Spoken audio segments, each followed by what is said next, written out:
आज आपण सम आणि विषम संख्या पाहणार आहोत. समसंख्या म्हणजे काय, विषम संख्या म्हणजे काय, समसंख्या कशा ओळखायच्या, विषम संख्या कशा ओळखायच्या हे आज आपण पाहणार आहोत. चला तर मग सुरुवातीला आपण समसंख्या म्हणजे काय हे पाहणार आहोत. समसंख्या, आपण समसंख्येची व्याख्या पाहणार आहोत. आज ज्या संख्येच्या शेवटी किंवा एकक स्थानी 0, 2, 4, 6, 8 यापैकी एखादा अंक असतो त्या संख्येला समसंख्या म्हणतात. समजलं का? ज्या संख्येच्या शेवटी म्हणजेच एकक स्थानी 0, 2, 4, 6, 8 यापैकी एखादा अंक असतो त्या संख्येला समसंख्या म्हणतात. मग चला आपण आता समसंख्या पाहू. आता ही एक संख्या लिहिली मी. आता ही कोणती संख्या आहे? 42. मग ह्या 42 या संख्येमध्ये शेवटी कोणती संख्या आहे? 2. 2 म्हणजे 2 ही जी शेवटी संख्या आहे त्यालाच एकक स्थान म्हणतो आपण. म्हणजे एकक स्थानी 2 आहे. मग एकक स्थानी 2 आहे म्हणजे मग बघा आपल्या व्याख्यामध्ये काय आहे? 0, 2, 4, 6, 8 यापैकी जर एखादा अंक असेल तर ती समसंख्या झाली. मग 42च्या शेवटी एकक स्थानी कोणता अंक आलाय? 2. म्हणून 42 ही कसली संख्या झाली? समसंख्या झाली. समजलं का? 42 ही कोणती संख्या आहे? समसंख्या. त्यानंतर बघा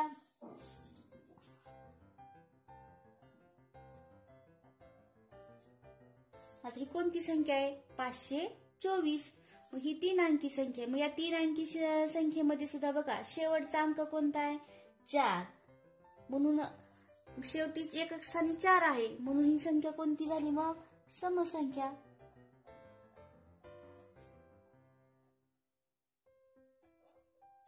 संख्या कितीही मोठी असू द्या, कितीही अंकी असू द्या, आपल्याला समसंख्या ओळखण्यासाठी फक्त त्याचा ही जी व्याख्या आहे, नियम आहे तो लक्षात ठेवायचा आहे की एकक स्थानी 0, 2, 4, 6, 8 यापैकी एखादा अंक असेल तर ती समसंख्या झाली. ती संख्या कितीही मोठी असू द्या.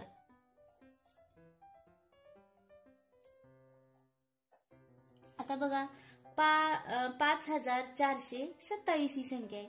मग बघा ह्याच्या शेवटी कोणता अंक आहे? 7 आहे. मग आहे का तो नियमामध्ये आपल्या समसंख्येच्या? नाहीये. म्हणून ही समसंख्या नाही. समसंख्या नाही. 5427 ही समसंख्या नाही. कारण का? तर त्याच्या एकक स्थानी किंवा शेवटी 0, 2, 4, 6, 8 यापैकी एखादा अंक आलेला नाही म्हणून ही 5427 ही समसंख्या नाही. कारण का?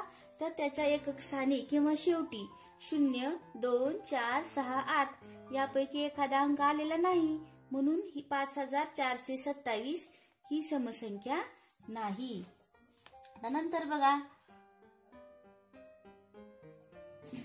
ही झाली 458. कोणती संख्या आहे? 458. तर ह्याच्या शेवटी बघा कोणता अंक आलाय? 8. मग 8 ही कोणती संख्या आहे? समसंख्या आहे. त्याच्या शेवटी 8 आले आहे म्हणून ही समसंख्या आहे.